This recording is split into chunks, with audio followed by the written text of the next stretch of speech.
60 miles north of Peoria, the smell and promise of baked goods lures customers from far and wide. Welcome into Millstone Bakery in the historic downtown LaSalle. The business got its start in a most unconventional way.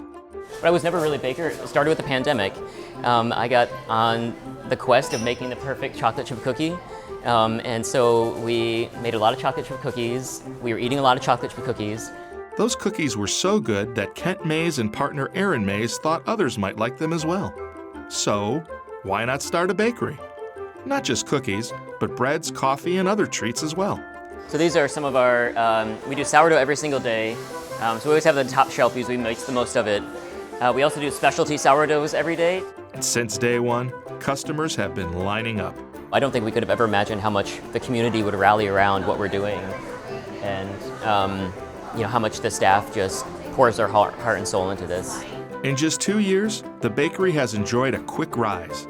So here we have our stone oven. This is our Italian loaf. It's ready to come out of the oven. So we use these peels, put it on there, and you see that nice crust, that nice golden exterior.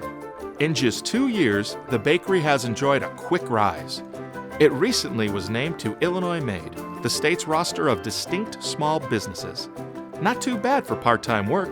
Kent is a corporate tax attorney. Aaron is a project manager for a small real estate development company. But 7 employees help keep the place humming and customers smiling. And when you do it fresh every day, we have to have a team in here producing high quality, products every single day, just like a manufacturer would. During the pandemic, when they first baked all those chocolate chip cookies, they were living in Michigan. They wondered where to open a bakery when they thought about Aaron's hometown of LaSalle.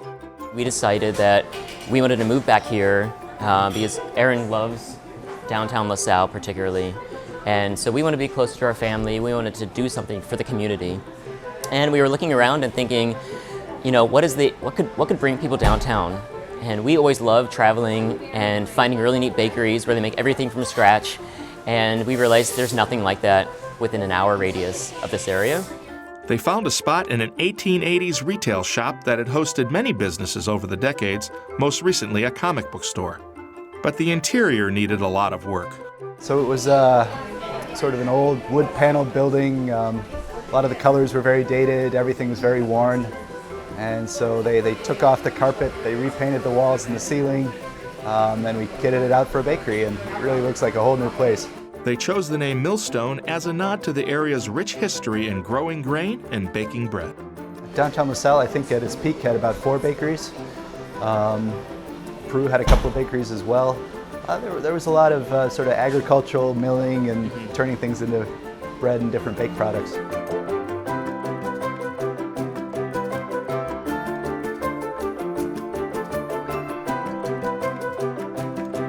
And that really goes to the roots of baking, is the simple process, using really good ingredients, using traditional methods. The process is a European style that takes time, such as for their popular sourdough bread. So this is going to be our sourdough. It just got mixed, so it's not at all the final product. But what you do is you put your hands in there and you fold it over itself rather than kneading. We don't knead, we fold.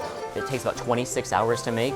So you get a slow fermentation that really rises slowly, builds all that flavor in there, and you can really taste the difference. And that's why it's more European. You don't add all the preservatives that are in a lot of bakeries and a lot of kind of commercial breads. So it's just a different style. I think one thing Millstone is known for is just making really good quality products, really artistic, and it's just a really neat experience to see. The enthusiastic clientele includes sisters Jill Campos and Jean Carter, who live nearby in Peru.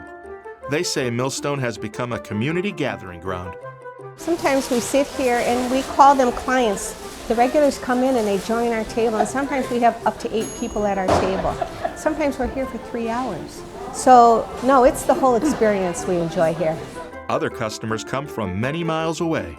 It seems like a lot of people have relatives or family from outside the area, and sometimes we had a woman in this morning who was buying bread to gift to her daughter this weekend when she goes up and visits her in Chicago. So I think there's here's a nice fresh baked bread like Grandma used to make, kind of as a show of affection or love. And many come for more than bread. They bolster tourism, a key economic driver in the Starved Rock area. We have a couple of regulars for about 45 minutes out, and then they come to the bakery and then they make a day of it. They go to the boutiques, they go to the Quilting the Valley, they go to Nina's Market for lunch. So I think that's one neat thing about our area, LaSalle, is you come for the bakery and then you stay for the shops, you stay for the canal, you stay for the towpath. It's just a really neat area, and hopefully it encourages other people with ideas about a business that might not, there might not be a business like that around here, like this bakery. Give them the motivation to say, hey, this could succeed. There's a market for really cool artisan places around here.